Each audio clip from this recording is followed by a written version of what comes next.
What's good, family? You already know Pays and Plays podcast here.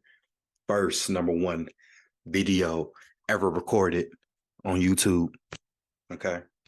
So I figure as we're getting into week one of the NFL, we got week one of college football, even though it was week zero last week. By the way, 1-1. Ohio lost. Jacksonville State covered and won. So we're fine with that. But let's get into the basics about the whole upcoming season of sports called coming up. Let me talk to you guys on how to bet sports. So, number one thing is definitely important, bankroll management. Okay.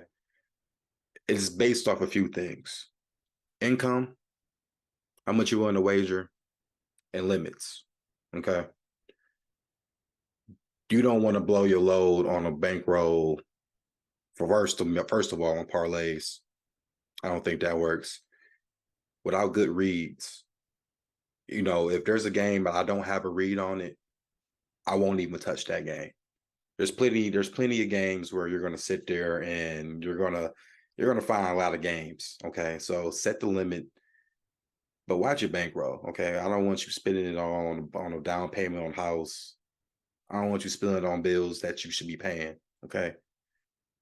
Take a little bit, put it in that, let it work. Then you can do what you want to do with it. But bankroll management is important. Okay. We don't want you seeing. We know how this can go. It's because the money is going to show up eventually. It's going to show. However you want to say it, slow money, fast money, whatever. It's going to show. But we don't need you blowing it all, your whole check. You just got paid. Keep some of that to yourself and your bills. Okay. Let's focus on bankroll management. That's probably my main number one priority. Number two, got a line shot. Okay. You can't be stuck with BetMGM. Can't be stuck with DraftKings. Can't be stuck with FanDuel. You got to look at all these other books. And also, when you look at these other books, if you haven't signed up to some of them, sign up and see what they got to offer. Some of them do offer you promotions, deposit matches, etc. So promos, line shop, those two things alone, you should be solid. Okay. Number three, the one thing that gets me, because I see it on these Facebook groups all the time, the parlays. You should not be spending no more than maybe $100 max on parlays. And if you're going to do a parlay, don't do an 8-leg parlay. Don't do the whole board. I know people that do the whole board every week and don't win nothing. Okay. I'm not saying I haven't done parlays. I do teasers, which you will see a lot of teasers this year. I do a lot of teaser betting. There's times I've done anytime touchdown bets and parlays. I'm not saying that they don't win, but when you rely on parlays all the time, you're more likely to win a straight bet and profit better on that than to do parlays. And it's just the odds. Some people don't even look at the odds. They just press, oh, I want this team, this team, this team, this team. And then you look at the odds and don't get it wrong, though. I've won parlays before. Past season in the NFL, I won 8 teaser parlays. You'll see it this year if y'all don't believe me. But you have to really watch that, because I get it. You go on Instagram and you see BR betting or DraftKings or anything, they're talking about this person hit for this and this and this. And a lot of them that you see is usually within $100 or less. There's some that got the money to spend $1,000 on it and hit, and it does hit. Kudos to them.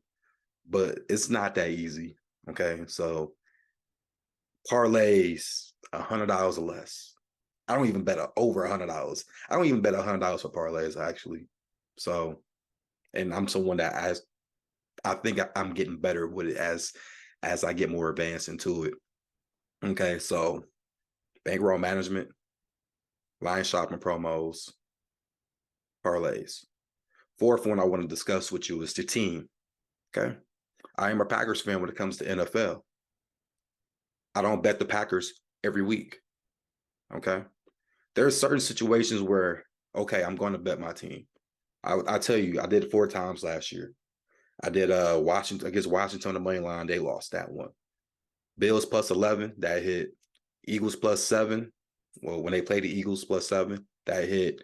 And the Bears, when they beat them week 2 by over 10 points. Rarely, 4 times I did it. You don't, I know people that are diehard Steelers fans, Lions fans that will bet every week on that team. It's almost set for a disaster. Unless the numbers are telling you this is worth the shot, avoid betting your team. Okay. I love Michigan football, but you won't never see me bet a Michigan football game. I'll talk about them, but I never would do it. It's just in me not to do that. Okay. So, and the other thing I want to talk about is study them odds. Those numbers change like the stock market, bro. They flip, they flop. You know, sharp money goes into a certain team. That's why the number drops or goes up. Pay attention to all of that. Injuries, the weather eventually when it gets into a certain time of the football year. Pay attention to all of that because with all that being said, that does kind of factor. You know, if you're in a blizzard in Cleveland and, you know, they're playing Miami and it's in Cleveland, you know the chances of, let's say, Cleveland probably be more successful in that game than Miami, but depends on the number. That total can drop just because of that blizzard and the wind. You never really know all the situations. Sometimes it's because it's a turf team versus a grass team. There's little things you have to understand that. But if you like the number, like I always encourage, do it. And the main thing, believe what you believe. Okay. If you want to go Raiders plus 11 and everyone else is saying that's a dumb bet, who gives a F what they care? Do what you want to do. Okay. Follow your heart. Even if I say that's not a good idea or I wouldn't do it or I think this team's going to do something, that don't mean you got to listen to me. You know, we all entitled to our opinions. And with sports betting, everyone thinks it's easy, but it's not. Okay. I'm good with football because, yeah, I played it a little bit, but if I didn't know that, trust me, I think 2019 is when I first got a little feel for sports betting. And my main thing I was doing was parlays. There's one person that can sit there and tell you I was parlay crazy. And I think I maybe won twice, maybe. Until I started doing the individual bets. And it was like, okay, this is the move. But you guys continue to like content, like, subscribe, all of that. This is only the beginning. We'll have Good Fridays coming up. Of course, the NFL schedule week by week. We'll break that down as well. But as always, guys, you guys be safe out here and let's get this money.